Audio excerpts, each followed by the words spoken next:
Prove the following मधलं चौथं example, fourth example, cos 20 degree into cos 40 degree into cos 60 degree into cos 80 degree equal to 1/16. तिथे आपल्याला prove करायचंय LHS side equal to RHS side. LHS साइडला सगळे cos मध्ये function आहे, cos function आहे.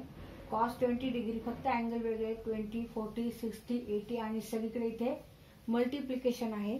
तर इथे आपण आता LHS साइड सॉल्व्ह करून घेऊ.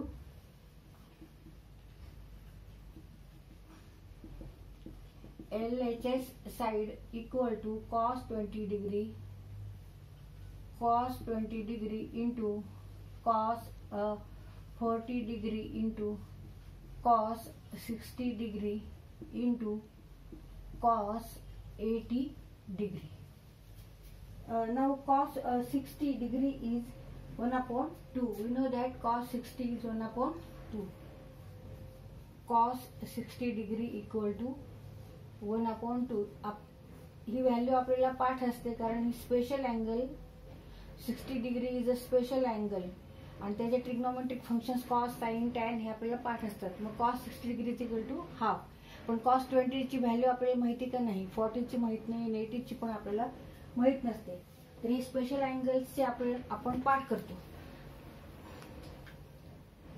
cos 20 degree into cos 40 degree into cos 60 degree मीन्स 1/2 into cos 80 degree equal to, आता हे हाफ आपण पहिल्यांदा घेऊ, half into cos 20 degree into cos 40 degree into cos 80 degree. आता इथे आपण हे दोन जे अँगल आहेत तर इथे डिफॅक्टरायझेशन फॉर्म्युला वापरायचा आहे. cos C plus cos D 2 cos C plus नाही इंटू cos D किंवा cos A म्हणून ते C पेक्षा, कारण आपण त्या पद्धतीने फॉर्म्युले पाठ केलेले आहेत. cos A into cos B equal to cos in bracket A plus B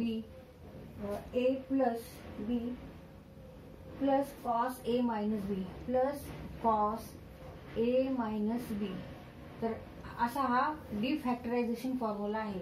तर इथे cos 20 डिग्री आहे, cos 40 डिग्री आहे, फक्त इथे 2 नाहीये इथे. तर इथे आपण काय करायचंय, 2 नी मल्टिप्लाय करायचे आणि डिवाइड पण करायचंय. आता इथे आपण 2 नी मल्टिप्लाय केले आणि डिवाइड पण केले. 2/2 means 1 equal to 1/2 into 1/2 means 1/4 and remaining 2 cos 20 degree into cos 40 degree असं घ्यायचंय. 1/4 2 इंटू 2 इथे 4 घेतले, डिनॉमिनेटरला 2 आहे, 4 into 2 cos 20 degree into cos 40 degree. आणि ह्या cos 80 डिग्रीचा आपण नंतर विचार करायचा. आता आधी आपण ह्याचाच विचार केलाय. तर cos A 2 cos A into cos B हा जो डिफॅक्टरायझेशन फॉर्म्युला आता मगाशी आपण बघितला तोच वापरायचा इथे. 2 cos A into cos B equal to cos A plus B plus cos A minus B असा हा फॅक्टरायझेशन फॉर्म्युला आहे. इथे दोन्हीकडे cos फंक्शन आहे, मध्ये ऍडिशन आहे. हा अँगल A प्लस B आणि हा A मायनस B आहे. आता इथे A equal to what, A equal to here 20 degree and B equal to 40 degree. मग आता ह्या फॉर्म्युल्यात आपण त्याचे व्हॅल्यू टाकू into cos A plus B cos 20 degree plus B is here 40 degree in plus cos A minus B means 20 degree minus 40 degree. इथे कंस हा बंद करू आणि कंसाच्या बाहेर कॉस 80 डिग्री. आता ह्या फॉर्म्युल्याप्रमाणे आपण इथे सगळं लिहून काढलेलं आहे. आता इथे ॲडिशन होणार, इथे सबट्रॅक्शन व्हायचं. 1/4 in bracket cos 60 degree, 20 + 60, 20 + 40, 60 degree, cos 20 minus 40 degree minus 20 degree into cos 80 degree.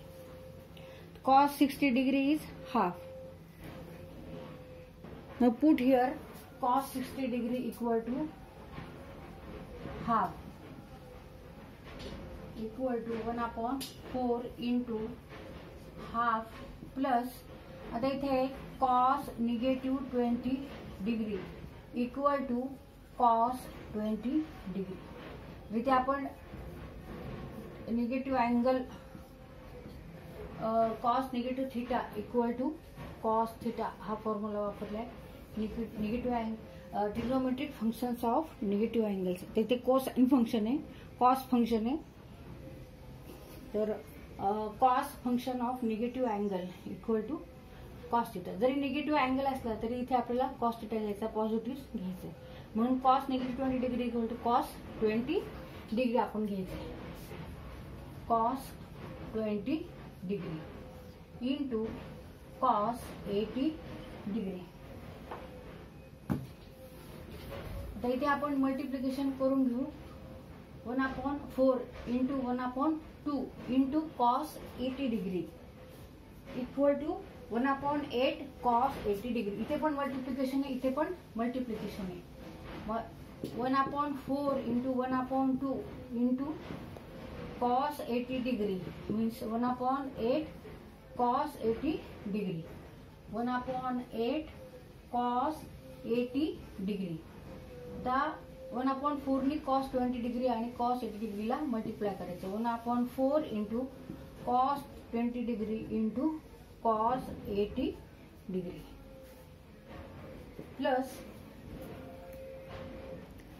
1/4 cos 20 degree cos 80 degree. आता इथे परत कॉस ए प्लस बी हा जो मगाशी जो फॉर्म्युला वापरला 2 cos A cos B equal to cos A plus B plus cos A minus B. हा जो डिफॅक्टरायझेशन फॉर्म्युला आहे तो वापरायचा आहे. इथे cos 20 degree and cos B म्हणजे कॉस 80, पण इथे 2 नाहीये. मग आता परत काय करायचं आहे, 2 नी न्यूमरेटरला आणि डिनॉमिनेटरला मल्टिप्लाय करायचं आहे. म्हणजे 1/4 2/2 into cos 20 degree cos 80 degree. 4 into 2 8 plus 1/8 into 2 cos 20 degree 2 cos 20 degree into cos 80 degree. मग आता इथे हा फॉर्म्युला 2 कॉस ए कॉस बी हा फॉर्म्युला मगाशीचाच इथे वापरायचा. इथे 2 आहे, 2 नसल्यामुळे आपण मल्टिप्लाय केलं, डिवाइड पण केलं 2 ने, आणि 4 इंटू 2 इथे 8 घेतले. मग आता इथे आपण लिहून काढू. 1/8 into in bracket cos a plus b means cos 20 degree plus 80 degree plus cos 20 minus 80 degree.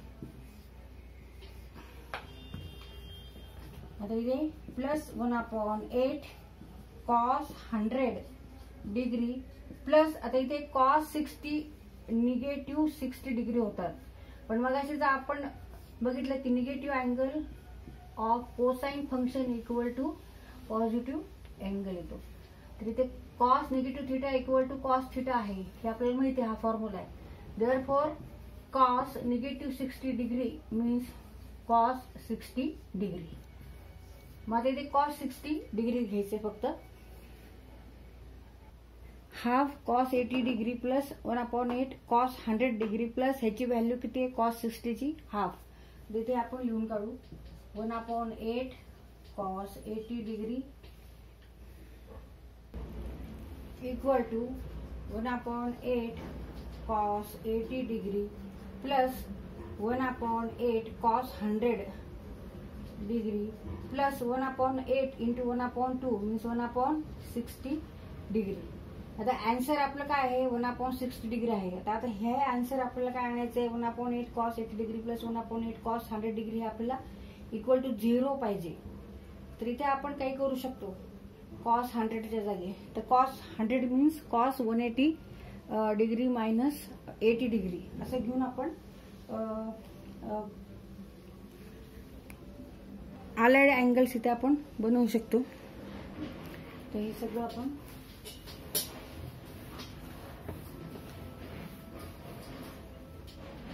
Equal to 1/8. इथे 1/8 इथे पण आपण नंतर घेऊ कॉमन. आधी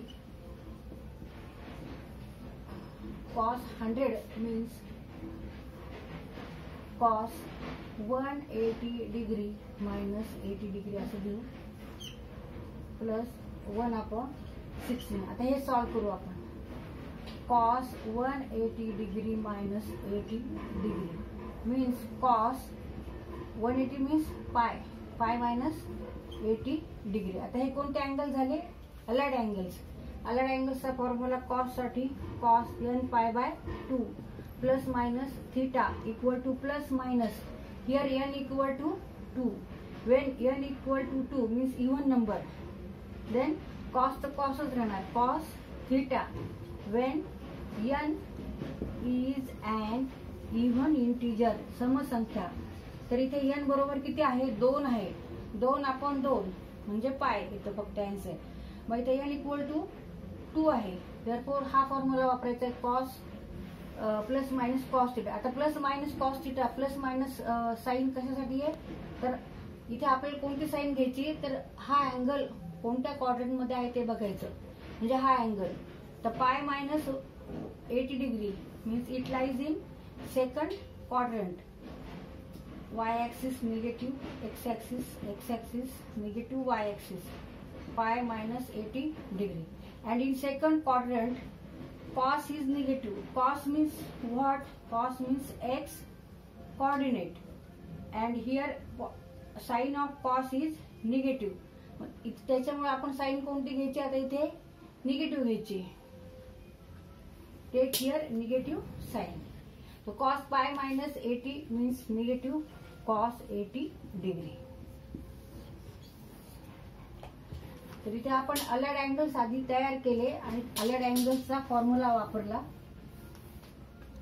मग cos 180 minus 80 degree means minus 180 degree. आता इथे आपण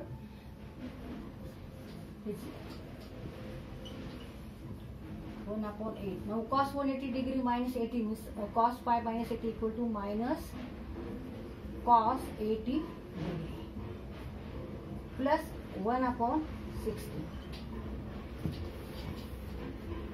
equal to 1/8 in bracket cos 80 degree आणि इथे मायनस आहे मायनस cos 80 डिग्री प्लस 1/16. आता cos 80 degree minus cos 80 degree means equal to 0 and 0 plus 1/60 equal to 1/16 and it is equal to RHS side. Therefore LHS equal to RHS. तर इथे आपला हा question solve करून झालेला आहे.